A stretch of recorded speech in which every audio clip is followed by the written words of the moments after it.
Assalamualaikum warahmatullahi wabarakatuh. Salam sejahtera bagi kita semua. Sebelumnya perkenalkan dulu, saya Fitriani dengan NIM 2401111077. Pada video saya kali ini, saya akan membahas tentang pipeline. Sebelumnya, teman-teman udah ada yang tahu nggak apa itu pipeline?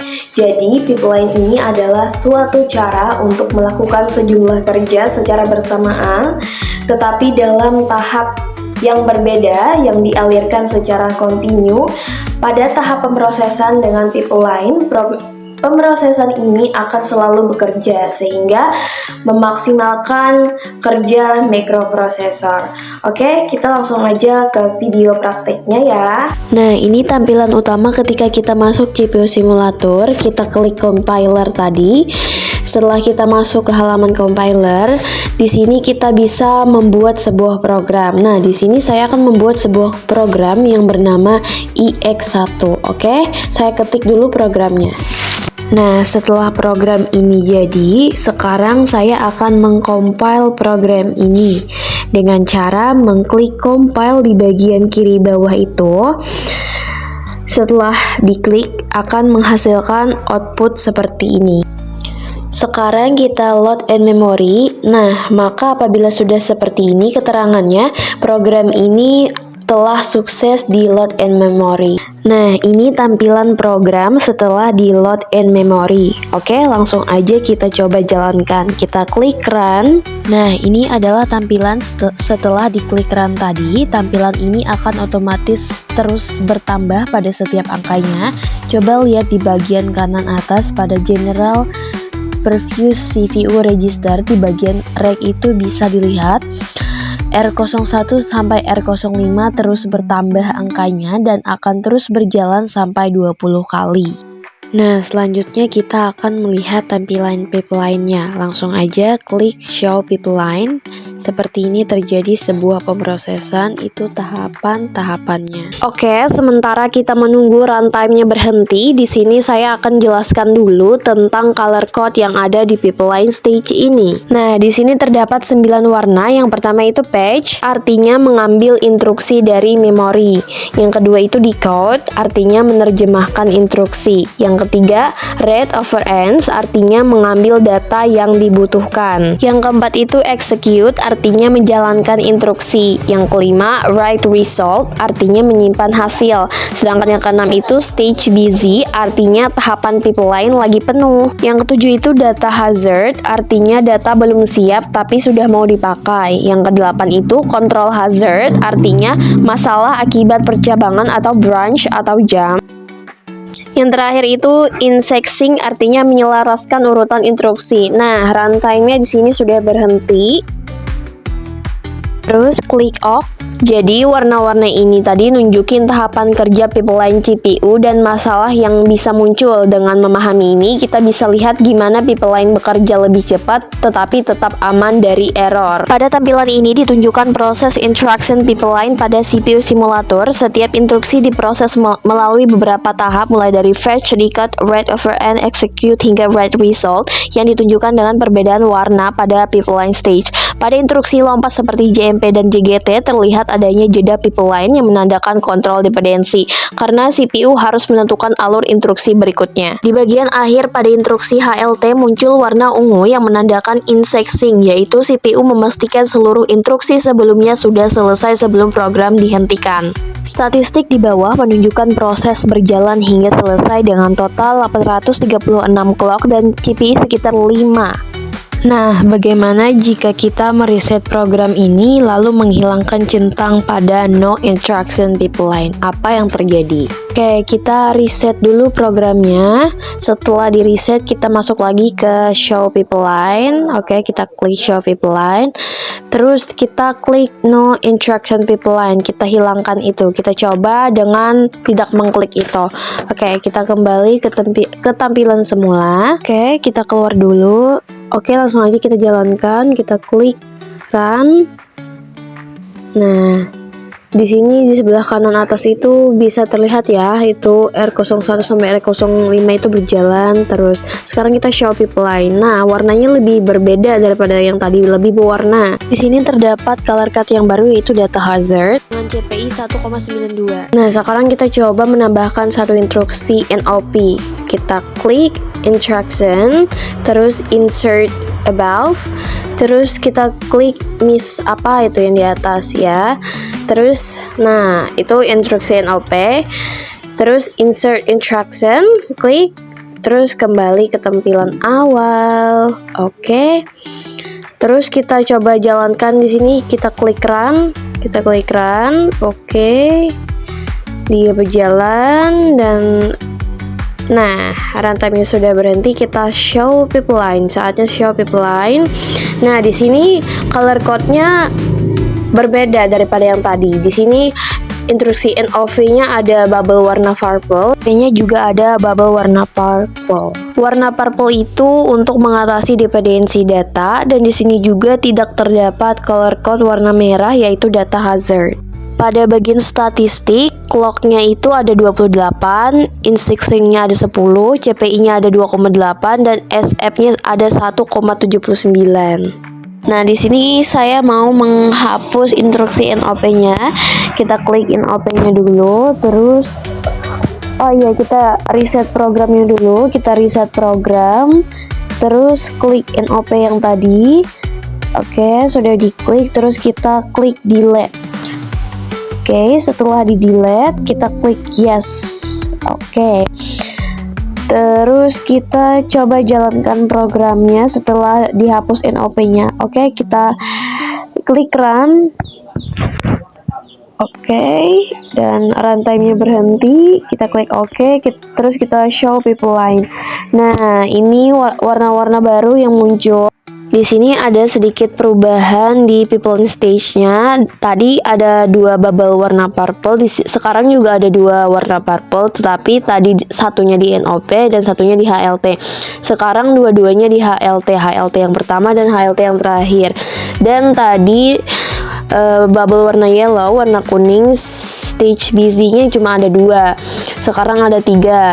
Dan tadi tidak ada control hazard. Sekarang ada control hazard warna hijau di sini. Dan di bagian statistik nih, clock-nya juga berubah jadi 27 dan CPI-nya jadi 3, SF-nya jadi 1,67. Stage busy-nya ada 3 di sini, di HLT 1, di MOV 1 sama di ADD 1. Dan control hazard-nya ada di bagian JGT 57. Oke, di sini kita masuk ke loop unrolling, di mana kita akan melihat pengaruh unrolling ini yang ada pada proses compiler. Di sini kita sudah masuk ke halaman compiler, dan di sini kita akan membuat sebuah program baru. Oke, langsung aja kita buat sebuah program barunya yang bernama EX31. Oke, kita klik dulu programnya sampai selesai.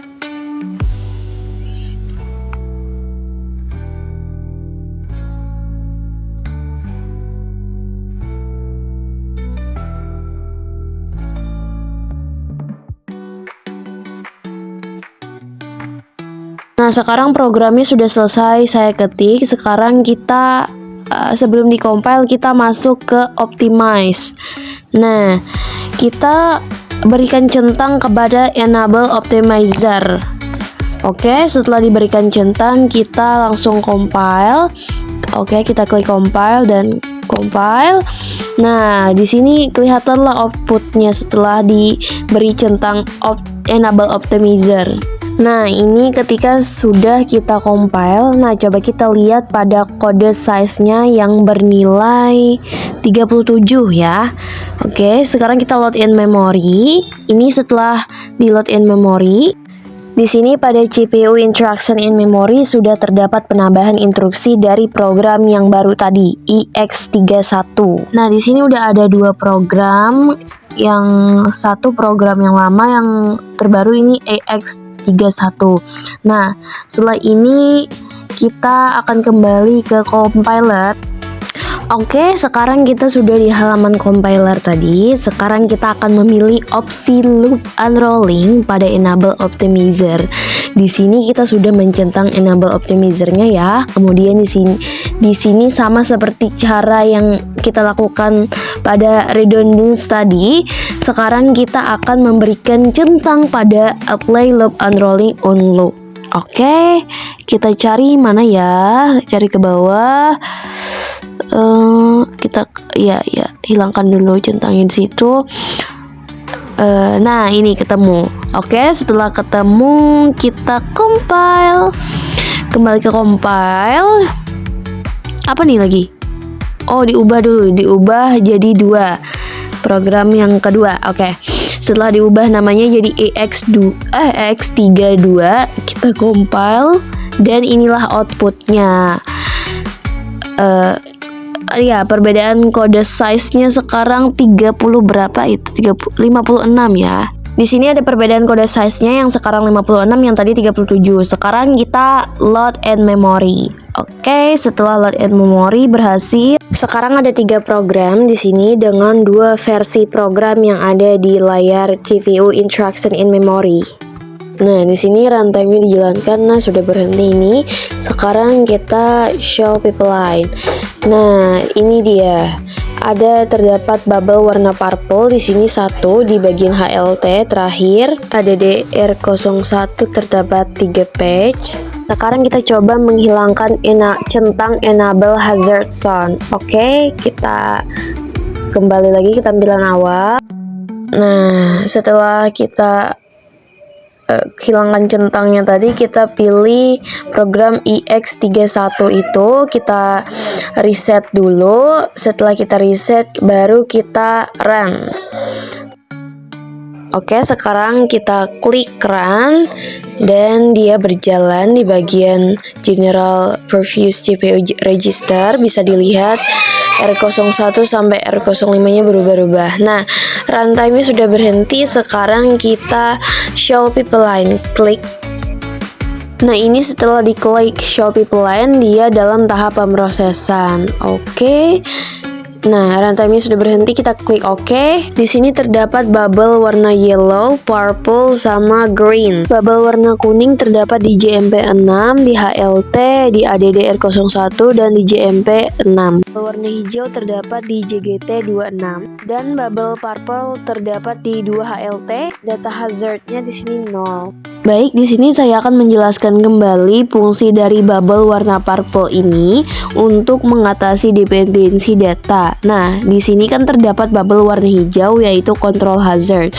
Bubble purple inilah yang akan berperan penting pada proses tahapan ini, yang mana dia akan mengatasi dependensi data atau control hazard. Pada bagian statistiknya, clock itu ada 80, inch count itu ada 36, CPI 2,2, SF 2,25, busy stage-nya yaitu bubble yellow ada 25, data hazard-nya itu 0, kan tidak ada tadi warna merah.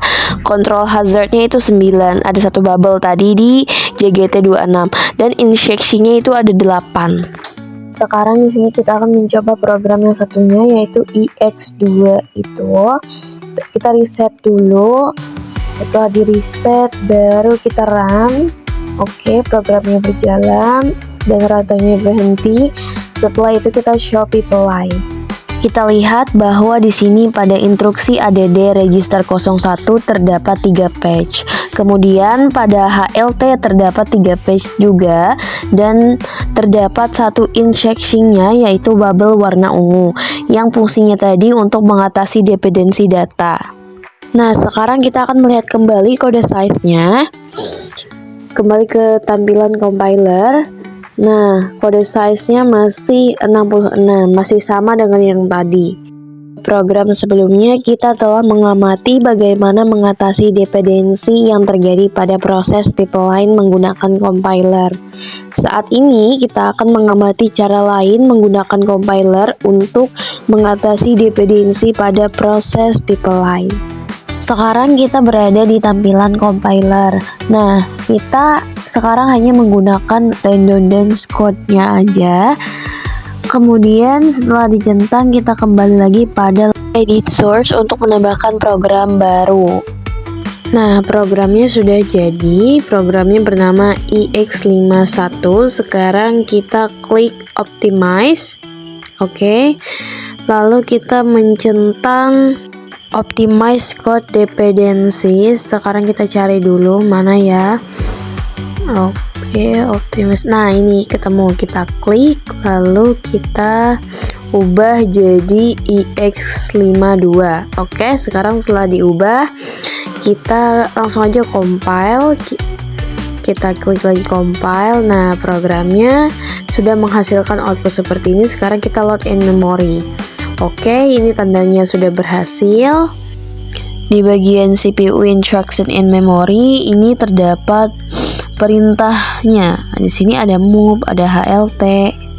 Dan sekarang kita coba jalankan programnya, kita klik run. Oke. Runtime-nya berjalan. Nih ya, kita klik oke dulu, ini berhasil tandanya. Kita show people line. Nah, di sini terdapat 3 page di bagian MOV register 03 ada terdapat 3 page dan bubble warna purple itu di HLT. Pada statistiknya clock itu 39, ins count-nya 7, CPI-nya 5, SF-nya 9 dan insync-nya 1. Sisanya basic stack, data hazard, control hazard itu 0. Oke, sekarang kita kembali ke tampilan compiler. Kita kembali ke program EX53 itu kita modifikasi jadi EX54. Oke, setelah 4 kita masuk ke optimize. Oke, klik optimize, terus kita hilangkan centang pada opsi kode dependencies itu, kita hilangkan. Oke, ya. Setelah dihilangkan, kita kembali compile, klik compile. Oke, nah ini hasil outputnya. Sekarang kita load in memory. Oke, dan ini berhasil.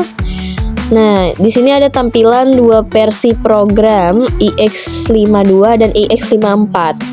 Sekarang kita coba jalankan EX54 itu, kita klik run. Oke. Kita show people line. Oh, ini runtime-nya berhenti, kita klik oke. Kembali kita show people line. Nah, ini dia tampilannya setelah di show people line. People stage-nya menampilkan 2 bubble warna purple, 3 page di MOV register 03 dan MOV register 05 dan 3. Oke. Di sini tidak terdapat data hazard. Oke, indexing-nya ada terdapat 2. Clock-nya 83, CPI-nya 5,71 dan SF-nya 88. Oke. 2 bubble warna purple itu di HLT awal dan di HLT akhir, sedangkan page-nya di MOV value 1 register 03 terdapat 3 page dan di instruksi MOV R05 dan R03 ada 3 page juga. Ini tampilannya sama aja dengan yang sebelumnya tadi yang dimodifikasi di pipeline stage-nya, sama aja. Sekarang kita kembali ke tampilan compiler lagi.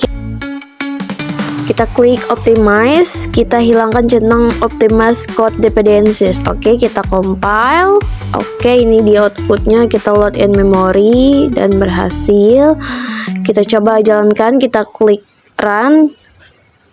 Oke, kita klik run. Oke, kita tunggu programnya berjalan dan ini dia runtime-nya berhasil. Kita show people line. Nah, ini dia. Ini bisa terlihat kan di sini ada terjadinya perubahan pada pipeline stage-nya setelah kita mencentang optimize code dependency-nya.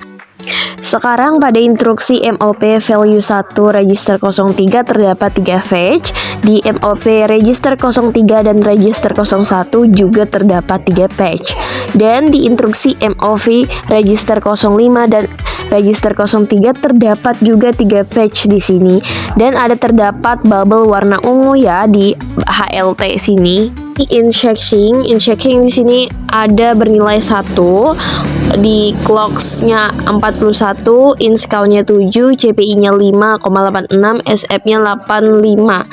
Bisa dilihat ini sangat berbeda setelah kita mencentang optimize code dependencies-nya dan tidak mencentang tadi. Kita lihat perubahannya dengan pipeline stage sebelumnya. Di sini memang terjadi perubahan. Baik, setelah ini kita akan mempelajari dan mengamati cara mengatasi dependensi data pada proses pipeline, yaitu dengan menggunakan jump prediction. Oke, kita kembali ke tampilan compiler dulu. Kita klik compiler. Nah, iya, sekarang kita edit source, ketik new karena menambahkan program baru kan, kita menambahkan program baru di sini. Oke, setelah itu kita ketik program barunya. Di sini saya akan membuat program baru yang bernama EX6. Oke. Dan EX6. Iya. Nah, ini sudah jadi programnya, ini juga sudah di-compile. Ini dia outputnya. Sekarang kita klik optimize, kita hilangkan centang pada optimize code dependency. Oke, kita cari ke bawah, kita mau klik.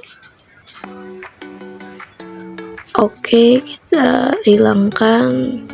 Terus nah, ini remove redundant code. Oke, kita klik itu tadi, kita compile lagi. Nah, ini dia outputnya. Sekarang kita load in memory. Nah, oke, di sini programnya sukses.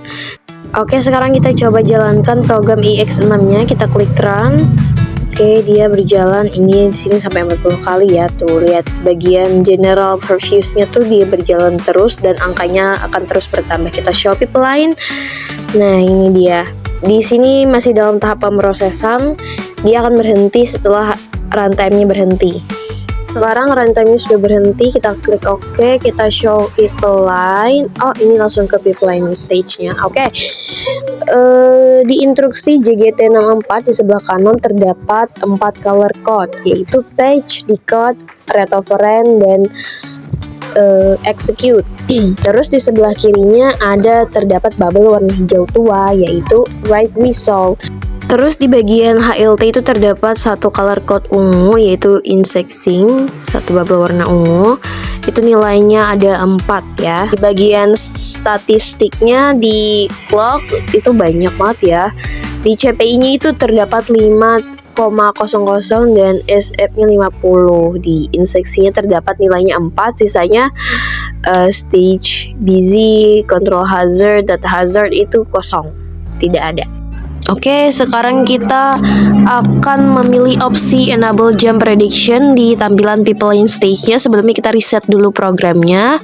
Oke, setelah kita reset baru kita EX6 kita show pipeline dan kita hilangkan centang pada no instruction itu. No instruction pipeline kita hilangkan dulu. Ini kelewat sampai sini ya.